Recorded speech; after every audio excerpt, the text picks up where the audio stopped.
Hello दोस्तों, आज हम लोग बात करेंगे रिसेंटली नॉर्थन रेलवे के अंदर में हुई गरीब रथ ट्रेनों का एलएचबीफिकेशन के बारे में। मतलब कि जो हमारी गरीब रथ थी पुरानी लाइब्रेरी वाली, जो कि ग्रीन येलो और प्लस आईसीएफ में चलती थी, उसको अब अपग्रेड कर दिया गया है हमारे भारतीय रेलवे द्वारा। उसमें भी सबसे पहले किया है नॉर्थन रेलवे जोन ने, जो कि एक पूरा का पूरा लुक आपका एलएचबीफिकेशन होने के बाद एक पूरा का पूरा राजधानी यूनिफॉर्म लाइब्रेरी में लग रहा है और उसके अंदर फैसिलिटीज़ भी बड़ी हैं।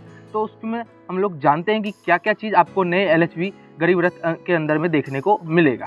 नया एलएचबी गरीब रथ हुआ है वो मेनली आपका जितने भी बिहार बाउंड वाले ट्रेनें हैं ना, उसके अंदर में हुई हैं। अभी पूरे इंडिया में नहीं हुई हैं, सिर्फ नॉर्थन रेलवे के अंदर में हुई है। और पहली आपकी गरीब रथ खुली थी वो लालू प्रसाद यादव द्वारा, जो कि बिहार बाउंड मतलब कि सहरसा अमृतसर खुली थी। तो उसके हिसाब से एलएचबीफिकेशन भी उसी तरफ के लिए पहला जो है कदम उठाया है। देखो दोस्तों, गरीब रथ में जो आपको एलएचबी डब्बे जब भी किसी को दिए जाते हैं तो उसके कोचेस जो है ना, उसकी संख्या बढ़ जाती है। तो पहले 18 थी, अब हो गई है 20। पहली बात तो ये।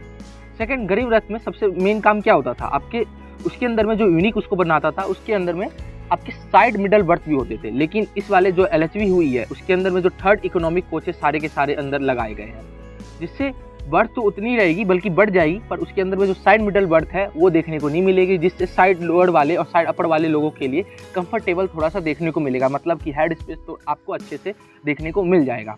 और उसके अंदर जो फैसिलिटी है थर्ड इकोनॉमिक कोच की, वो तो मैं बात नहीं करूँगा, क्योंकि इकोनॉमिक कोच जो है वो आज से 2 साल पहले ही आ गए थे, जो कि गरीब रथ के लिए ही बनाए गए थे। हालांकि उस टाइम उसको इंट्रोड्यूस नहीं किया गया था, लेकिन एक अब जो वक्त है वो आया है इंट्रोड्यूस करने का, जो कि इंट्रोड्यूस कर दिया गया है।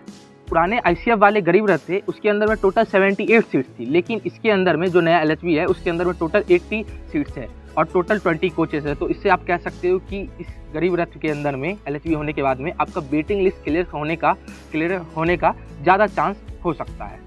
जो पुराने गरीब रथ थे आईसीएफ वाले, उसके अंदर में आपके पेंट्री कार्ड नहीं थी, साइड पेंट्री होती थी नहीं। लेकिन अब जो नई एलएचबी ट्रेनें जितने भी गरीब रथ आने वाली हैं उसके अंदर में आपको पेंट्री कार भी देखने को मिलेगी, जिससे आपको एक पूरी की पूरी फुल्ली एसी गरीब रथ ट्रेन, जो कि आपकी एक राजधानी लाइब्रेरी की कहलाएगी।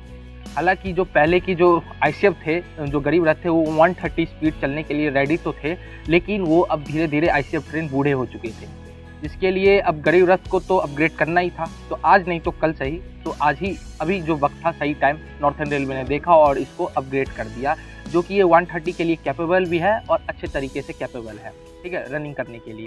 जो कि आगे चल के इनका अगर 160 भी स्पीड होगा तो ये कोचेस जो है इकोनॉमी वाले ये इस पर चल सकते हैं। आईसीएफ वाले अब धीरे धीरे रिटायर होने के कगार पे आ गए हैं। बस एक चीज़ थोड़ा सा इसके अंदर देखने को मिलेगा कि इसका जो लाइब्रेरी था ग्रीन और आपका येलो पैटर्न वाला, वो चीज़ नहीं देखने को मिलेगा। नए वाले एलएचबी के अंदर में भी ये पैटर्न दे देना चाहिए, मैं तो यही रिक्वेस्ट करूँगा इंडियन रेलवे से। तो इस वीडियो में इतना ही, थोड़ा सा अपग्रेड के बारे में मैंने बताया था क्या क्या चीज़ें होती है। तब तक के लिए